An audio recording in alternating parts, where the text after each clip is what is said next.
Grammar, remember, I comes before E, except after Leviathan.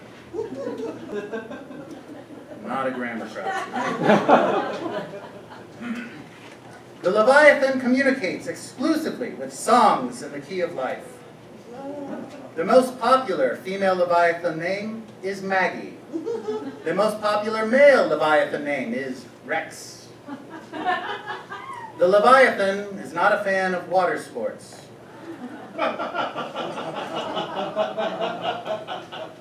The average Leviathan sinks 260 ships, on average, of every average year. The Leviathan cannot see the color red. 79% of Leviathan owners report sleeping with their Leviathan 3 to 5 nights per week. If you suffer from a fear of chickens, then you too might be a Leviathan. And more. As you can see, Ishmael got many things wrong with his text. For example, we all know that the sperm whale can see the color red, but it does have some difficulty with polka dots, but only if they're not wearing their corrective lenses. Now, earlier, if you remember, I had mentioned a few interesting occurrences took place during this boring period. Thank you for confirming. First, new men's and women's shuffleboard champions were crowned. Congratulations to Gary and Sheila. Their prize, a lifetime supply of Jack in the Box's Moby Jack sandwich, is on its way. Second, not a fan of the Moby Jack, sir. That's all right. Second, the crew had a boxing tournament. Third mate Flask won best overall, while assistant junior navigator Hydrox St. Croix won an award for creativity. Third, a crew member suffered a serious injury. Now, this was not during the boxing tournament, but while the Pequod was at dock picking up cargo for a delivery. The ship was to pick up and deliver a shipment of tin for the Giant Men Beanstalk. As I'm sure you know, that's Standard Tin Operating Cannery. While the cargo was being loaded, a portion of the crew, led by Ishmael, decided to capture some of the island's wild chickens to use during their hunt for Moby Dick. Remember, the Leviathan is deadly afraid of chickens. So while the small group fruitlessly chased chickens, a voice yelled out in pain. The injured voice belonged to Sylvester Hornbuckle, one of the Pequod's bartenders. The group ran towards him. "Ah, bastard! I've been bastard bit!" Sylvester yelled, showing his wound to his crewmates. "The bastard bit me!" "Who bit you?" Ishmael asked. "A bastard jellyfish!"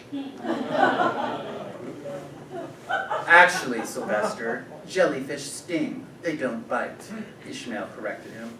"Never you mind that, you bastard!" Sylvester was right. That was a real bastard move on Ishmael's behalf. "You gotta pee on it! Do you hear me, bastard? Pee right on the bastard!" Confused, but not one to disobey an order, Ishmael took aim and began to pee. "You dumb bastard!" Sylvester yelled.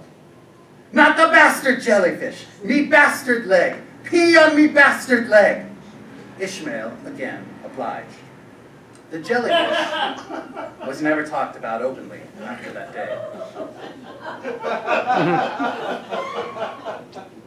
The Giantman crew cargo was finished being loaded, and with all crew members aboard, the bastard pulled anchor and set sail. Oh, I can't believe I forgot about this other very interesting thing that happened. One night, the chef made the most amazing dinner any of the crew had ever experienced. Gorton's extra crunchy gourmet fish sticks, made with whole fish fillets and an extra crunchy coating that's sure to bring extra wide smiles. Great for dipping and an easy way to get your kids to eat more seafood. Convenient and ready from the oven in under 20 minutes. Gorton's Wicked Good Seafood is so good, it's the only seafood English footballer David Beckham eats by the plateful. Gorton's, so much yum. Now this trip it takes a long time because, you know, boats and shit, which is a fact. Also a fact, boats and shit are not like jets. But eventually, things aboard the Pequod, they start going wrong. I just noticed. Pequod.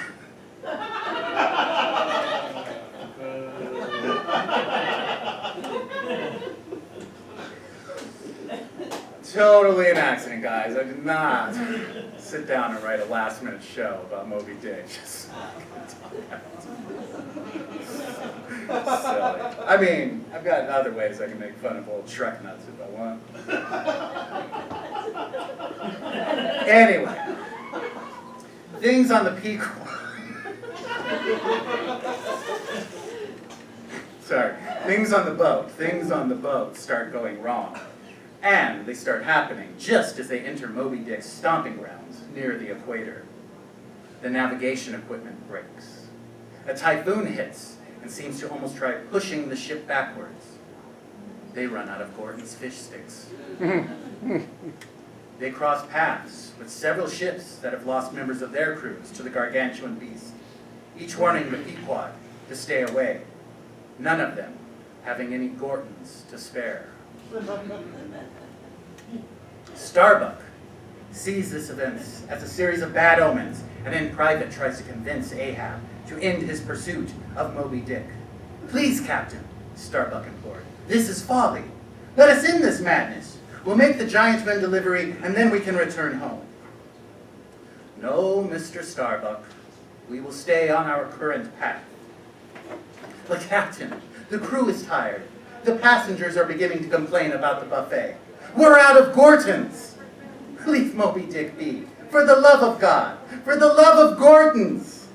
Let the whale be a whale, and let him be." "A whale, Mr. Starbuck? A whale? Moby Dick is no whale." "But he is, Captain. He's just a whale who knows not what he does. He thrashes about only because that's what God made him do. He's no more aware of Ahab than we are of ants. He's just a mindless whale, Captain." "He is not just a whale, Mr. Starbuck. That beast, that monster, stole a part of me, and I am reminded of it every day. All I see are reminders that I am not a whole man. I am an incomplete man, Mr. Starbuck. Every night since that fateful encounter, I wake up in a panic, weighed down by an unseen specter, unable to move. It is the spirit of Moby Dick taunting me, reminding me of his deeds. I will not tolerate it any longer. I will kill the beast Moby Dick." "Whale!" a voice cried from up high. "White whale!" The two men looked at one another. Then Ahab galloped out of the cabin and onto his deck.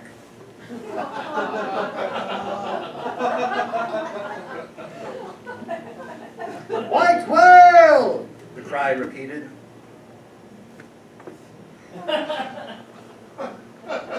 "Captain," the lookout said to Ahab, "there be whale here."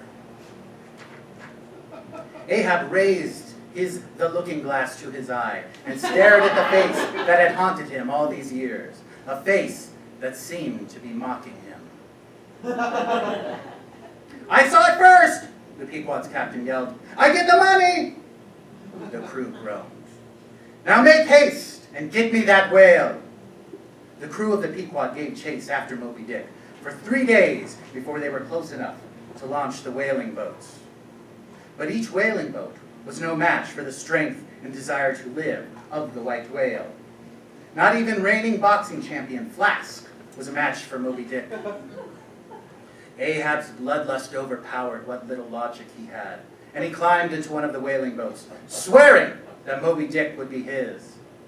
The white whale swam beneath what remained of the whalers and rammed the Pequod with its massive thick head, sending the decimated ship into the briny deep. Moby Dick then turned his attention to the last remaining boat, Captain Ahab's boat, and began barreling towards it. Ahab, as determined as he was for vengeance, did not flee. Not even when Moby Dick took the boat into his jaws.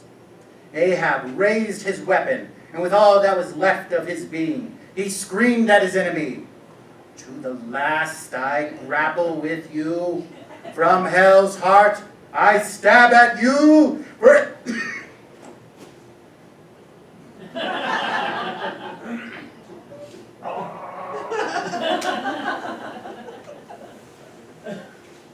For hate's sake I spit my last breath at you." The shattered remains of the Pequod were never found. Some say none of... That's an interesting way to react to a tragedy.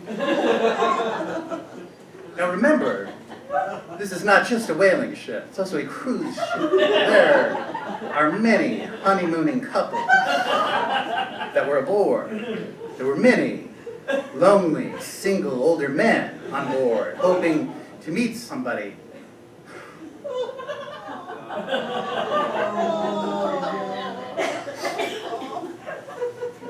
They said you didn't have an hour of material. When she told me, I was looking at a picture of a boat.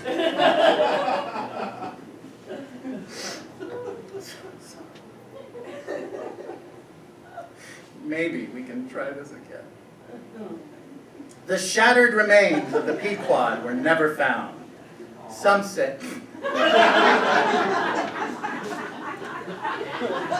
Some say none of the souls that set sail aboard the Pequod, not passenger nor crew, survived the encounter with Moby Dick. Some say that not even the white whale survived. For what is a world with Moby Dick without his Ahab? And yet, some others, they're a bit more optimistic in describing the outcome of the Pequod's journey.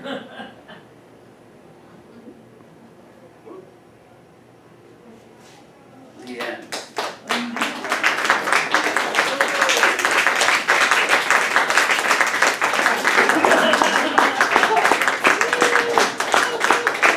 So thank you everybody for attending.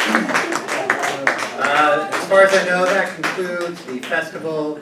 In the past, we finished early. We had time for a quick Q&A. We could try doing that real quick if anybody has any questions, just because I don't want to rip you guys off. And we had questions from the other groups. No questions? It doesn't have to be about the story. Questions, sir, yes. What's cringy short for?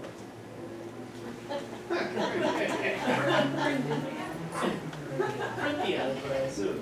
No, it's just Crindy Johnson. I don't... Okay. Any other? Yes, sir. Is this still considered the forward? No, because we had a story. We had a slide that said "our story," kinda. Remember? You don't remember? Hold on.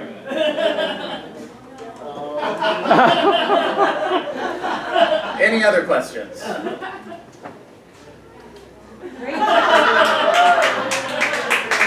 If there are no other questions, you are free to leave. There are free temporary tattoos for the show that you are allowed to take. Please leave enough for the people behind you. Oh, we have a question, but I'm already announcing the tattoo, so hurry up, sir. I'm just wondering why you didn't use the projector to screen like you usually do. Good question. Sometimes Crindy hands you lemons, and you just cry with lemons.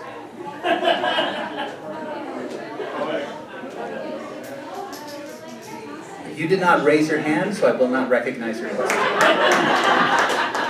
Thank you. Good night, everyone. Good night.